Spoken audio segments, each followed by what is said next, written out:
ఇలా పాడుతూ ఉంటారు. అంటే నీవు పిలుచున్నటువంటి సంఘము నీవు పట్టుకున్న బైబిల్లో ఉందా అనేటువంటి వాస్తవానికి ఆ పాట చాలా ఇన్స్పైర్ చేస్తుంది.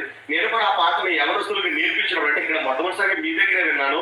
ఆ విని ఆ పాటను ఫోటో తీసుకుని పట్టుకుని వెళ్ళి మా స్థానిక సంఘంలో ఉన్నటువంటి ఎవరస్తులకు ఆ పాటను నేర్పించారు. నేర్పించడం వాళ్ళంతా ఇన్స్పైర్ అయిపోయారు అని అంటే ఎక్కడైనా పబ్లిక్ మీటింగ్ జరుగుతుంది అనుకోండి, ఆ చుట్టూ ఏ సంఘం ఉందో అనవసరం, వాళ్ళు డైరెక్ట్ గా ఈ పాట పాడేస్తూ ఉంటారు.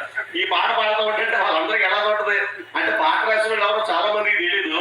బాబీ గారు అన్న సంగతి నేను మరొకసారి పబ్లిక్ లో చెప్తున్నాడు, వాళ్ళకి కూడా తెలుసు బాబీ గారు రాశారన్న సంగతి వారికి తెలుసు. ఆ పాట చాలా ప్రోత్సహిస్తూ ఉంటుంది. అంటే నువ్వు పట్టుకున్నటువంటి బైబిల్లో ఏముందో నీకు ఏమైనా అర్థం అవుతుందా?